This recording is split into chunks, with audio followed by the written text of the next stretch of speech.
5 हमारे पास इस क्वेश्चन में बोल रहे हैं show that if diagonals of a quadrilateral, मतलब कि हमें पहले से एक क्वाड्रिलेटरल गिवन है, तो हमने यहाँ पे एक पहले से एक क्वाड्रिलेटरल बना लिया ABCD और उसके डायगोनल की बात हो रही है। ये बोल रहे हैं if the diagonals of quadrilateral are equal, मतलब कि हमें क्या गिवन दे दिया इसने यहाँ पे, अगर हम पहले से यहाँ पे लिखेंगे कि इन क्वाड्रिलेटरल ABCD हमें क्या क्या गिवन है। फर्स्ट सबसे पहले तो इसका डायगोनल इक्वल है, मतलब कि AC इक्वल टू BD। ये कहाँ पे बोला है उसने यहाँ पे बोला, देखो diagonals of quadrilateral are equal, तो ये कंडीशन हमने लिख ली मैथमेटिकल लैंग्वेज में। फिर बोल रहा है एंड बाइसेक्ट ईच अदर, और ये क्या हो रहे हैं, बाइसेक्ट हो रही है। कौन बाइसेक्ट और डायगोनल, मतलब कि दूसरी चीज वो हमें बोल रहा है कि AO लाइन किसके इक्वल है, ये वाला हिस्सा है इसके equal, AO equal to OC के और BO इक्वल टू OD की, मतलब कि AO लाइन है वो इक्वल आएगी OC की। एंड सेकंड पार्ट में हम लिखेंगे इसके साथ ही कि हमारी जो लाइन BO है वो आएगी इक्वल्स टू OD के, ये गिवन है। और इसके बाद वो बोल रहे हैं कि ये सभी डायगोनल 90 डिग्री पे बाइसेक्ट करे हैं, मतलब कि यहाँ पे जो O के आसपास एंगल्स बनते हैं वो सभी एंगल कितने कितने डिग्री के हैं, वो 90 डिग्री के एंगल्स हैं, ठीक है। मतलब कि angle 1, angle 2, angle 3, angle 4, each is 90 degree हमें गिवन है, ठीक है। This is angle 1, angle 2, angle 3, angle 4। तो अभी हमें प्रूफ क्या करना है, हमें प्रूफ करना है कि अगर ये 3 कंडीशन सेटिस्फाइड हो रही हैं तो ये क्वाड्रिलेटरल नहीं है, ये क्या है, ये स्क्वायर है, ठीक है।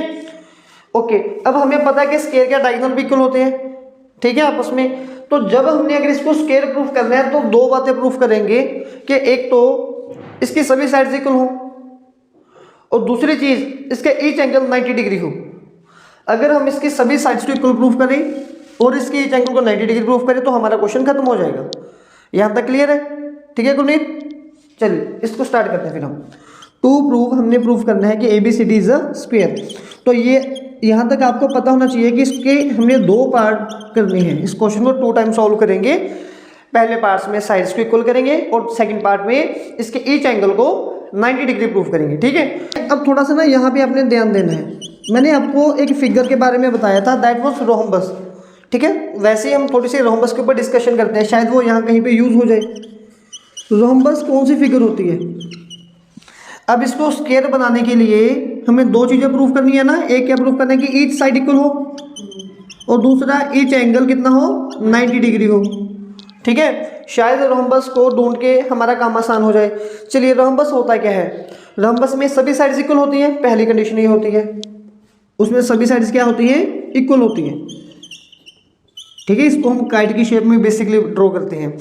दूसरी कंडीशन इसमें हमारे पास क्या आती है कि रोम्बस के जो डायगोनल्स हैं, ठीक है, वो एक दूसरे को बाइसेक्ट करते हैं 90 डिग्री के ऊपर।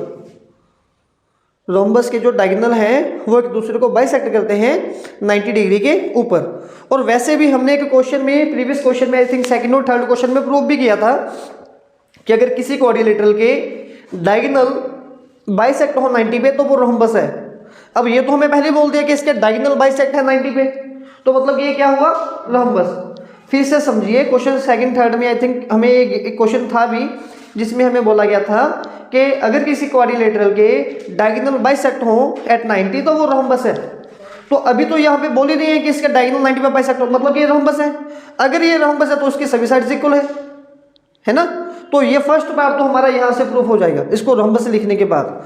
तो यहाँ पे आपने थोड़ा चालाकी से लिखना है, चाहे आपको पता है या नहीं पता, झूठ लिख देना कि एज वी नो, ठीक है, एज वी नो, ठीक है। If diagonals of a quadrilateral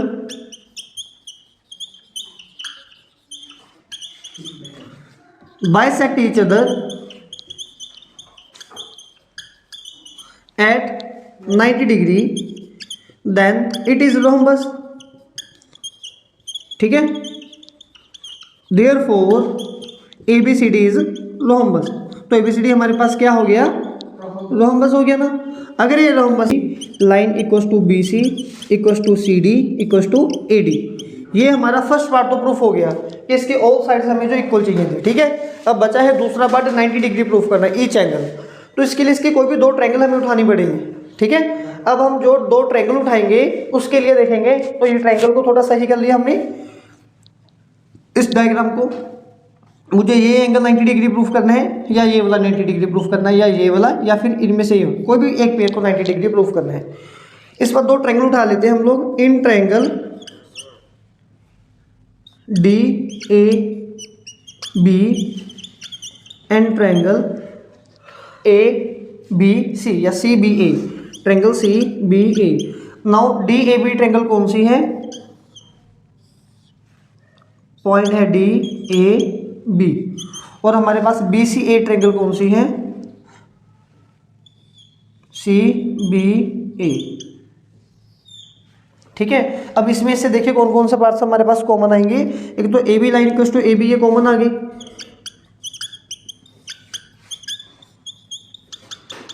ये लाइन है कॉमन। दूसरा, अभी हमने प्रूफ किया है कि जो हमारे पास एडी लाइन है वो बीसी की इक्वल आएगी। ये कहाँ पे प्रूफ किया है कि एडी लाइन जो है वो किसकी इक्वल आएगी? बीसी की। BC proved above. और थर्ड पार्ट हमारा एक आ गया डायगोनल। डायगोनल ये हमें पहले से गिवन था स्टार्टिंग में, D B equals to A C. ये बोला था ना कि diagonal D B equals to A C, हाँ जी ये इक्वल है। ठीक है, ये था हमें गिवन।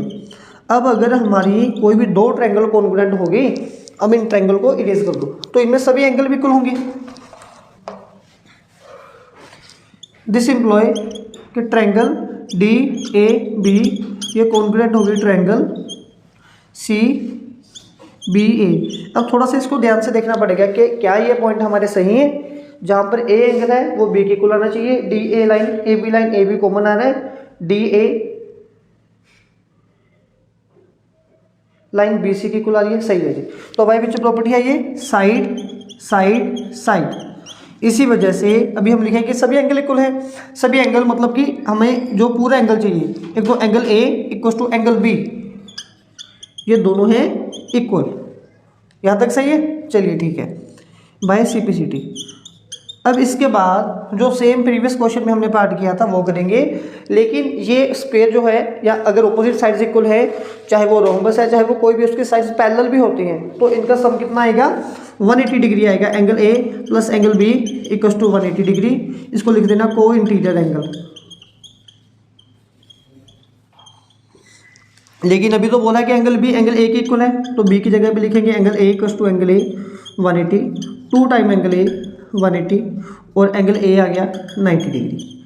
अब अगर एंगल ए 90 है तो एंगल बी भी 90 आएगा। Similarly angle C equals to angle D भी 90 डिग्री बन जाएगा। Hence proved, hence A B C D is a square, क्योंकि इसमें चारों लाइन इक्वल आ गई यहाँ पे, और ईच एंगल 90 डिग्री आ गया यहाँ पे, तो ये स्क्वायर बन गया अपने आप।